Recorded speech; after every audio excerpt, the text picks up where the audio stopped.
Hello दोस्तों, जय श्री राम, जय बागेश्वर धाम। बागेश्वर गुरु जी के परम मित्र परम शिष्य श्री नितिन चौबे जी की शादी मई के महीने में ही हुई है तय। क्योंकि आपको पता है मई के महीने में बहुत बड़ी बड़ी खुशखबरी आ रही है धाम पर, और ऐसा वह पूज्य सरकार के सिद्ध धाम पर पहली बार हो रहा है। क्योंकि पूज्य सरकार के सिद्ध धाम पर वैसे ही ऑलरेडी दुल्हन की तरह पूज्य सरकार के धाम को सजा दिया गया, और अब मई के महीने में दो नई खुशखबरी आने वाली पूज्य सरकार के सिद्ध धाम पर।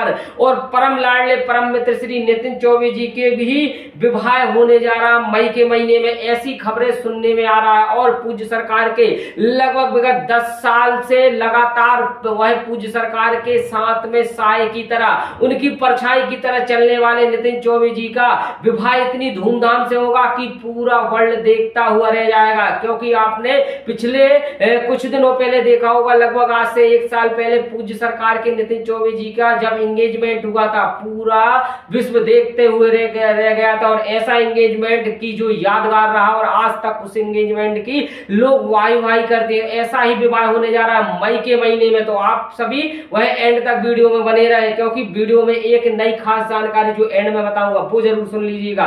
वीडियो में श्री बागेश्वर धाम सरकार पूज्य सरकार गुरुदेव जी महाराज जी की शादी की खबरों का नाम रुकने का नाम नहीं ले रहा कि इसी बीच वह पूज्य सरकार ने खुद अपने मुखारबिंद से यह बहुत बड़ा ऐलान कर दिया है कि नितिन चौबे जी का भी विवाह पूज्य सरकार ने यह किया है कि मई के महीने में होगा। क्योंकि मई के महीने में पूज्य सरकार ने इसलिए बोला है कि मई के महीने में धाम पर इतनी ज्यादा खुशखबरियों का वह भंडार भरने वाला है कि आज तक आपने कभी भी कल्पना नहीं की होगी, कभी भी ऐसा नहीं देखा होगा कि धाम पर इतनी बड़ी खुशी वह पूज्य सरकार की। क्योंकि जब 305 बेटियों का कन्या विवाह हुआ था तब भी इतनी खुशी वह पूज्य सरकार को मतलब हुई थी, और अब इतने से ज्यादा डबल खुशियां हो रही है। वो डबल खुशियों का बात चलने के लिए पूज्य सरकार बागेश्वर गुरु जी महाराज जी का यह आज्ञा दे दी है। अब गुरुदेव जी का आशीर्वाद, उनके सबसे प्रिय शिष्य, शादी होगी संपन्न। आप सभी वह उनके मंगलमय विवाह के लिए भगवान से प्रार्थना कीजिए।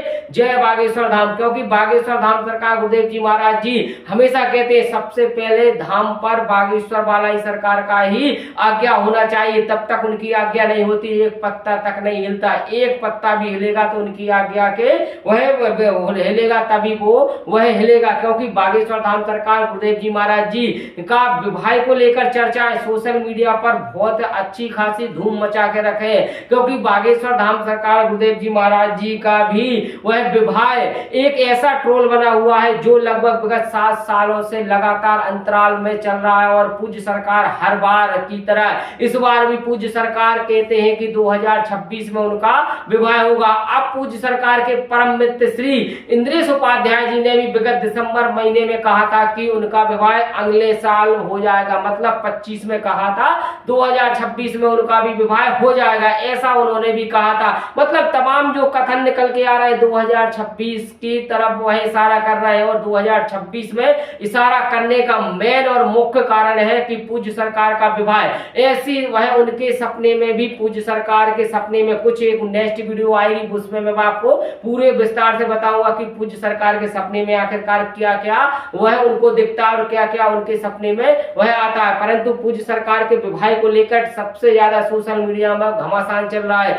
उनके विवाह को लेकर टिप्पणियां करी जाती है, उनके विवाह को लेकर भक्तों के मन में जिज्ञासा रहती है, उनके विवाह को लेकर वह कल्पना करते हैं पूज्य सरकार के भक्त कि आखिरकार जब उनका विवाह होगा तो ये हम ड्रेस पहनेंगे, ये हम लहंगा चुनरी पहनेंगे, ये हम सफारी सूट पहनेंगे, ये हम शेरवानी पहनेंगे। और इससे पहले पूज्य सरकार ने यह सबसे बड़ा ऐलान कर दिया कि वह पूज्य सरकार के जो परम मित्र है लाडले श्री नितिन चौबे जी का यह सबसे ज्यादा घोषणा कर दी गई है कि उनका विवाह भी मई के महीने में होने जा रहा है। तो आप सभी को यह वीडियो कैसा लगा, अच्छा लगा हो तो लाइक करें, और कमेंट बॉक्स में कमेंट जरूर करें कि आखिरकार मई के महीने में और नई क्या खुशखबरी मैं आपको नई लेकर आऊं, और नई जो खुशखबरी है उसके बारे में आप अपना पूरा विस्तार से कमेंट में जरूर बताइएगा। आखिरकार धाम पर और नई खुशखबरी जरूर से जरूर और आने वाली है। तो इसी के साथ सभी को जय श्री राम, जय बागेश्वर धाम।